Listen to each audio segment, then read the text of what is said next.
বিএনপির ৪৬তম প্রতিষ্ঠাবার্ষিকী আজ, গণতন্ত্রকে নির্বাচন থেকে ফেরানোর সময় এসেছে বললেন তারেক রহমান। দেশ স্থিতিশীল করতে অন্তর্বর্তী সরকারকে সহযোগিতার বিকল্প নেই বলেছেন ২১শে টেলিভিশনের চেয়ারম্যান। এস আলমের ১,১৩,০০০ কোটি টাকা পাচার, বিদেশে গড়েছেন সম্পদের পাহাড়।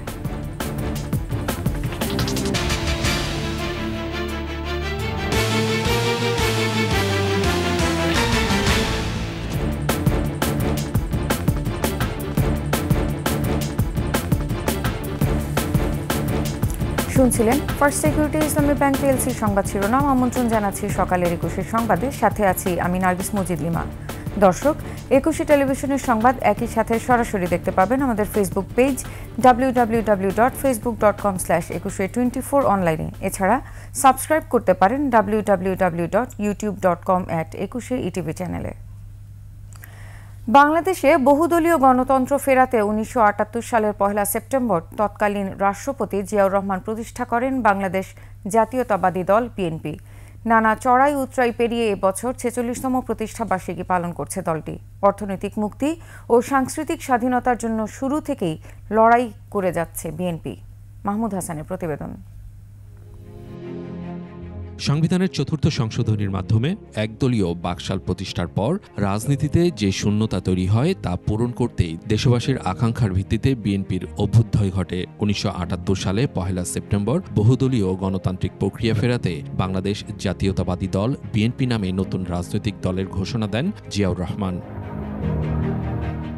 দল গঠনের সময় সামাজিক শক্তি, দেশের বৌদ্ধ মহল আর মেধাবীদের দলে টানেন জিয়াউর রহমান। দলে মেধাবী তরুণদের সংখ্যা ছিল প্রায় অর্ধেক। বিএনপি যখন গঠিত হয় তখন মোটামুটি দেশের প্রধান প্রধান রাজনৈতিক শক্তিগুলো এর মধ্যে অন্তর্ভুক্ত ছিল, এবং দল গঠনের পেছনে একটা বড় কারণ ছিল দেশে সাধারণ নির্বাচন অনুষ্ঠান করতে হবে। রাষ্ট্র কাঠামোর পরিবর্তন আর আন্তর্জাতিক বিশ্বে বাংলাদেশকে পরিচয় করিয়ে দিতে জিয়াউর রহমানের ভূমিকা ছিল অনন্য। সর্বস্তরের মানুষের সাথে আত্মিক সম্পর্ক গড়তে দেশের প্রত্যন্ত অঞ্চলে ঘুরে বেরিয়েছেন তিনি। সাধারণ মানুষের সঙ্গে, গ্রামের মানুষের সঙ্গে তার নিজের একটা ব্যক্তিগত আত্মিক সম্পর্ক স্থাপন করা। মুক্তবাজার অর্থনীতি তৈরি করে সবার জন্য সমান সুযোগ তৈরি করেন বিএনপির প্রতিষ্ঠাতা। রাষ্ট্র পরিচালনায় স্বল্প সময়ে পৌঁছে যান সাধারণ মানুষের কাছে। মুক্তবাজার অর্থনীতির মাধ্যমে সকলকে সমান সুযোগ দিয়েছিল, যে কারণে ব্যক্তিঘাত কিন্তু তখন উঠে এসেছে। কৃষক, শ্রমিক সবার মধ্যে একটা উৎসাহ, উজ্জীবনা। আধুনিক ও গণতান্ত্রিক দেশ গঠনে জিয়াউর রহমানের ভূমিকা অনস্বীকার্য। দেশের বাইরে ওনার যে ভাবমূর্তি উনি সৃষ্টি করেছেন, যে সুসম্পর্ক সৃষ্টি করেছেন, সেই ধারাবাহিকতায় দেশনেত্রী বেগম খালেদা জিয়া ওনার আমরা করেছি, এবং তারেক রহমান সাহেবের যে ভিশন সেটা কিন্তু সেই ভিত্তির উপরেই ভিশন। ৪ বছর শাসনের পর ১৯৮১ সালের ৩০ মে ব্যর্থ সামরিক অভ্যুত্থানে চট্টগ্রামে শহীদ হন জিয়াউর রহমান। দেশবাসীর শ্রদ্ধা আর ভালোবাসায় সিক্ত নয়নে জিয়াউর রহমানকে শেষ বিদায় দেয়া হয়। এরপর পার্টির হাল ধরেন খালেদা জিয়া। ১৯৯১ সালের ১৯ মার্চ পঞ্চম জাতীয় সংসদ নির্বাচনে বিজয়ী হয়ে প্রধানমন্ত্রীর দায়িত্ব নেন বেগম খালেদা জিয়া। ২০০১ সালে অষ্টম জাতীয় সংসদ নির্বাচনে আবারও সরকার গঠন করে বিএনপি। ২০১৮ সালের ফেব্রুয়ারি থেকে দলের ভারপ্রাপ্ত চেয়ারম্যানের দায়িত্ব পালন করে আসছেন তারেক রহমান। দলকে সঠিক পথে পরিচালনার জন্য নেতাকর্মীদের নির্দেশনাও দিচ্ছেন তিনি। প্রতিহিংসা, প্রতিশোধে লিপ্ত হবেন না দয়া করে। জিয়াউর রহমানের জনপ্রিয়তাকে ভয় পেত বলেই গত ১৬ বছর ধরে বিএনপির নেতাকর্মীদের উপর অমানসিক দমন-পীড়ন চালিয়েছে আওয়ামী লীগ সরকার। ছাত্র জনতার আন্দোলনে শেখ হাসিনা সরকারের পতনের পর মুক্ত বাতাসে এবার ৪৬তম প্রতিষ্ঠাবার্ষিকী পালন করছে বিএনপি। এই বন্যার্থ মানুষের জন্য এবং যারা শহীদ হয়েছে তাদের সম্মানে আমরা এবার কোনো জাঁকজমক আনন্দজনক করব না। ব্যক্তি থেকে দল বড় আর দল থেকে দেশ বড়। জিয়াউর রহমানের এমন চিন্তাধারায় ভর করে আবারও দেশ গড়ার স্বপ্ন দেখছে বিএনপি। মাহমুদ হাসান, ২১শে টেলিভিশন, ঢাকা। এদিকে গণতন্ত্রকে নির্বাচন থেকে ফিরিয়ে আনার সময় এসেছে বলে মন্তব্য করেছেন বিএনপির ভারপ্রাপ্ত চেয়ারম্যান তারেক রহমান। দেশ স্থিতিশীল করতে অন্তর্বর্তী সরকারকে সহযোগিতার বিকল্প নেই বলেছেন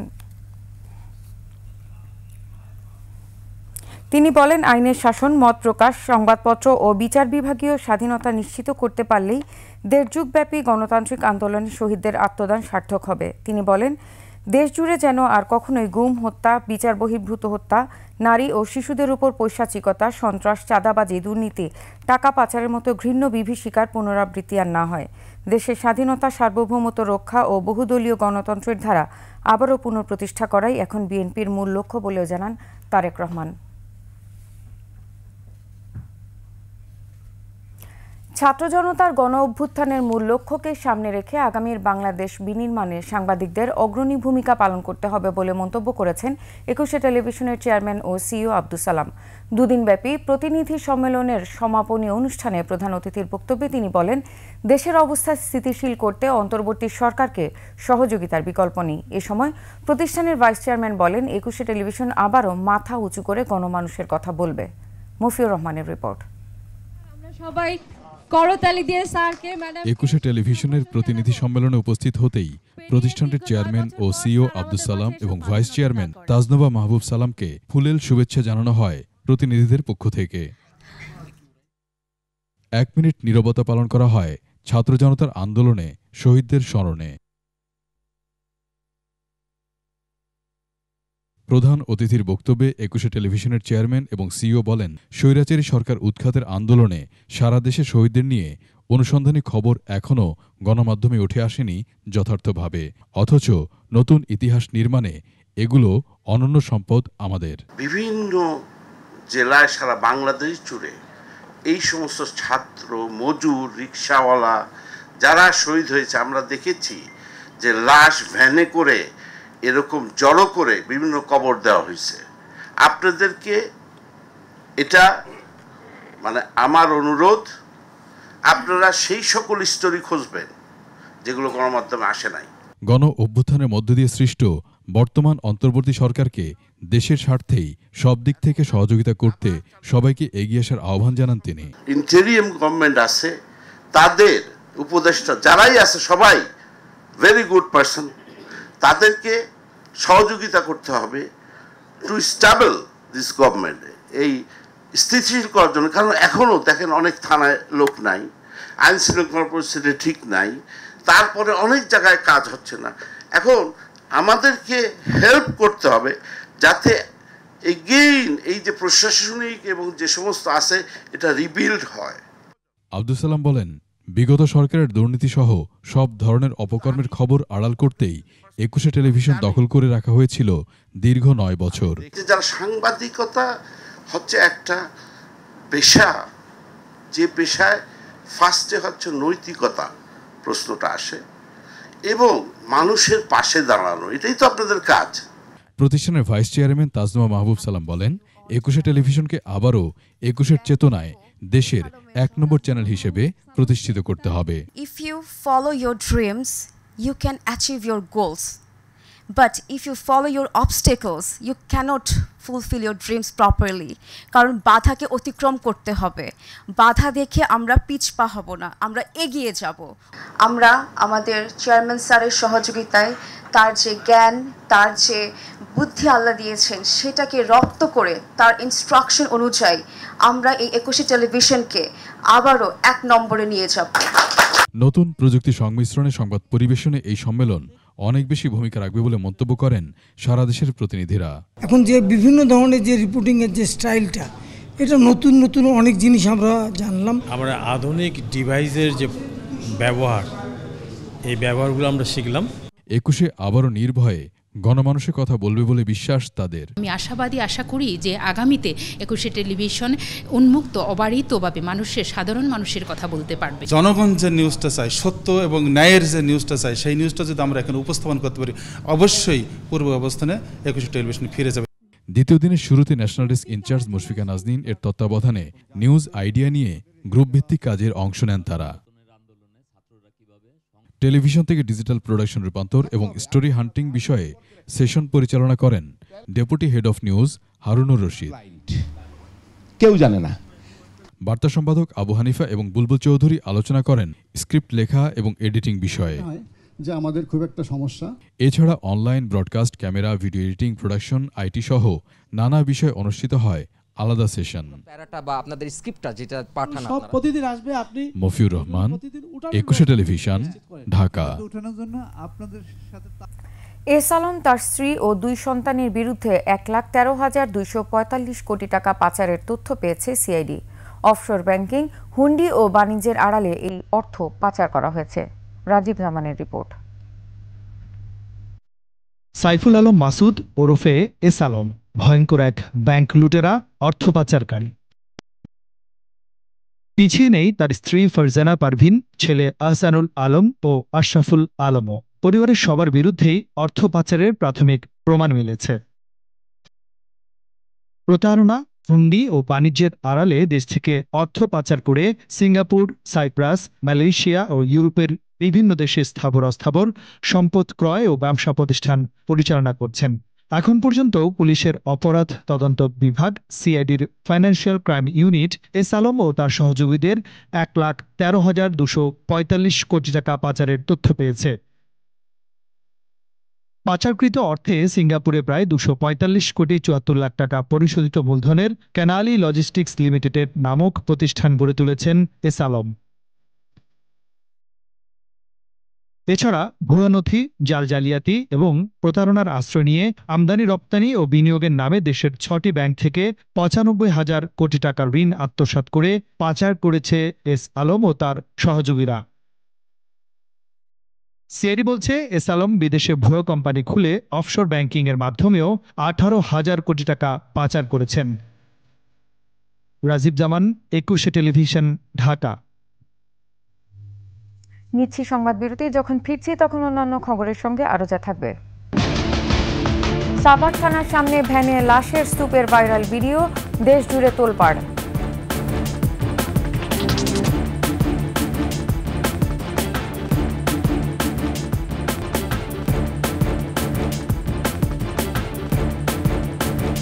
আবার আমন্ত্রণ সকালের 21 সংবাদে। সামাজিক যোগাযোগ মাধ্যমে ছড়িয়ে পড়া 1 মিনিট 14 সেকেন্ডের একটি ভিডিও নিয়ে চলছে তোড়পাড়। ভিডিওতে দেখা যায় বৈষম্য বিরোধী ছাত্র আন্দোলনের সময় গুলিবিদ্ধ বেশ কয়েকটি লাশ পুলিশ সদস্যরা ভ্যানে তুলছেন। প্রাথমিকভাবে ঘটনাস্থল সাভার থানার সামনে বলে নিশ্চিত করা গেলেও পুলিশ প্রশাসন বলছে তদন্তের মাধ্যমে বিস্তারিত জানানো হবে। মানিক শিকদারের রিপোর্ট। কোটা সংস্কারের দাবিতে বৈষম্য বিরোধী ছাত্র আন্দোলন। শুরুতে শান্তিপূর্ণ আন্দোলন থাকলেও এই আন্দোলনে পুলিশের বাধা ও গুলিবর্ষণের ঘটনায় আবু সাঈদের মৃত্যুর পর সহিংসতার রূপ নেয়। ছাত্র জনতার উপর নির্বিচারে গুলিতে হাজারের বেশি মানুষের মৃত্যু হয়। তুমুল আন্দোলনে তৎকালীন প্রধানমন্ত্রী শেখ হাসিনা ক্ষমতাচ্যুত হয়ে দেশ ছাড়তে বাধ্য হন। এরই মধ্যে সেই ঘটনাবহুল সময়ের একটি ভিডিও সামাজিক মাধ্যমে ভাইরাল হয়েছে। 1 মিনিট 14 সেকেন্ডের ভিডিওতে দেখা যায় বেশ কিছু নিথর দেহ ভেনে তোলা হচ্ছে। ভিডিওটি প্রথমে যাত্রাবাড়ি এলাকার বলে ধারণা করা হলেও পরে জানা যায় এটি মেট্রোপলিটন এলাকার নয়। আশুলিয়া প্রেস ক্লাবের পেছনের সড়ক দিয়ে থানা রোড অতিক্রম করে এসবি অফিসের দিকে যাওয়ার সময় ডান পাশের দেয়ালের সাথে ভিডিওটি মিলে যায়। ভিডিওটির সত্যতা নিশ্চিত করেছে বার্তা সংস্থার এএফপির ফ্যাক্ট চেক দল। ঘটনাটি 5 আগস্টের বলেও জানায় তারা। তবে পুলিশ প্রশাসন বলছে তদন্ত শেষে জানানো হবে ঘটনাটি কোথায় এবং কারা এই ঘটনার সাথে জড়িত। মানিক শিকদার, একুশে টেলিভিশন, ঢাকা। নিজেকে পরিচয় দিতেন কুমিল্লার অভিভাবক। প্রতিপক্ষকে কোণঠাসা করে কায়েম করেছিলেন পরিবারতন্ত্র। ফুটপাত থেকে শুরু করে সরকারি অফিস সবই ছিল তার দখলে। দমন নিপীড়ন সহ বাহারি রাজত্ব ছিল তার। নিজের দলের কাছেই ছিলেন বিতর্কিত। দলের তৃণমূলের মতামতকে তোয়াক্কা না করে নিজের মেয়েকে করেছিলেন সিটি মেয়র। তার দখল থেকে রক্ষা পায়নি ঐতিহাসিক বীরচন্দ্র নগর মিলনায়তন, কুমিল্লা ক্লাব ডায়াবেটিক সমিতি, এমনকি জেলা আওয়ামী লীগের কার্যালয়ও। কুমিল্লার রাজাখ্যাত সাবেক এমপি আকম বাহাউদ্দিন বাহারের বাহারি রাজত্ব নিয়ে ডেস্ক রিপোর্ট। আকম বাহাউদ্দিন বাহার 2008 সালে প্রথমবারের মতো সংসদ সদস্য হয়েই কুমিল্লায় রাজত্ব শুরু করেন। পরিচয় দিতেন কুমিল্লার অভিভাবক হিসেবে। কুমিল্লার অঘোষিত জমিদার ছিলেন বাহার, পদে পদে তার প্রমাণও রেখেছিলেন তিনি। 15 বছর ধরে কুমিল্লার রাজনীতিতে বাহারই ছিল শেষ কথা। ভিন্ন দল ছাড়াও নিজের দলের নেতাকর্মীদেরও কোণঠাসা করে রেখেছিলেন তিনি। এই কুমিল্লাকে চুষে খেয়েছে, কুমিল্লার বিভিন্ন ডিপার্টমেন্টকে সে দখল করে নিয়ে সে টেন্ডার সাধারণ মানুষকে এখানে ব্যবসা করতে দেয়নি।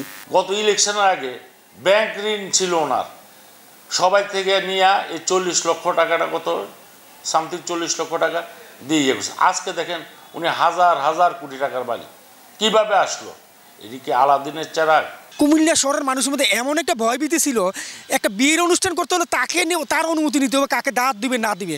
কুমিল্লার রাজনীতিতে প্রতিষ্ঠা করেন পরিবারতন্ত্র।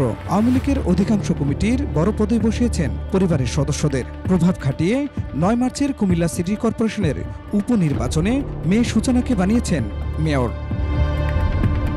কুমিল্লার সড়ক ও জনপথ, গণপূর্ত অধিদপ্তর, জনস্বাস্থ্য প্রকৌশল, পানি উন্নয়ন বোর্ড সহ সব সরকারি প্রতিষ্ঠান ছিল বাহার সিন্ডিকেটের কাছে জিম্মি। প্রতিষ্ঠানগুলোর সব ঠিকাদারি কাজ পেতেন বাহার পরিবার। চরথায় হিন্দুদের জায়গা দখল করে করেছেন বিলাসবহুল বাড়ি। 5 আগস্ট শেখ হাসিনার পতনের পর জনতার রোষানলে পড়ে সেই বাড়ি। নিয়ম তোয়াক্কা না করেই বাহার মালিক হয়েছেন কুমিল্লা হাউজিং এস্টেটে 3টি প্লটের। বীরচন্দ্রনগর মিলনায়তন ও গণপাঠাগারের জায়গা দখল করে বানিয়েছেন মার্কেট। রামঘাটে আওয়ামী লীগ অফিস দখল করে বানিয়েছেন বিশাল অট্টালিকা। টাউন হল ও কুমিল্লা ক্লাবও ছিল তার দখলে। স্ত্রী দখলে ছিল ডায়াবেটিক সমিতি। এছাড়া বিদেশের মাটিতেও গড়েছেন সম্পদ। সব মিলে তার সম্পদের পরিমাণ প্রায় ১৩,০০০ কোটি টাকা। তবে এসব বিষয়ে এখনো ভয়ে কথা বলতে চান না স্থানীয়রা। গণ অভ্যুত্থানের পর আত্মগোপনে চলে যান বাহার ও তার পরিবারের সদস্যরা। কুমিল্লায় অবসান ঘটে বাহার লীগের। খুরশিদ আলম মুকুল, ডেস্ক রিপোর্ট, 21 টেলিভিশন। শেষ করছি সকালের 21 সংবাদ। যাবার আগে ফার্স্ট সিকিউরিটি ইসলামী ব্যাংক পিএলসির সংবাদ শিরোনামগুলো জানিয়ে দেব আরও একবার। বিএনপির 46তম প্রতিষ্ঠা বার্ষিকী আজ। গণতন্ত্রকে নির্বাসন থেকে ফেরানোর সময় এসেছে বললেন তারেক রহমান। দেশ স্থিতিশীল করতে অন্তর্বর্তী সরকারকে সহযোগিতার বিকল্প নেই বলেছেন 21 টেলিভিশনের চেয়ারম্যান। এস আলমের 1,13,000 কোটি টাকা পাচার, বিদেশে গড়েছেন সম্পদের পাহাড়।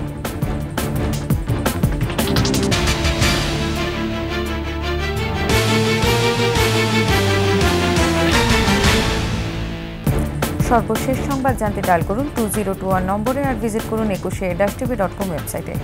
এছাড়া ফেসবুকে ভিজিট করতে পারেন www.facebook.com/2124 অনলাইনে। সাবস্ক্রাইব করতে পারেন www.youtube.com/21etv চ্যানেলে। এতক্ষণ সাথে থাকার জন্য ধন্যবাদ। পরবর্তী সংবাদ সকাল 8:55 দেখার আমন্ত্রণ রইল। 21-এর সাথেই থাকুন।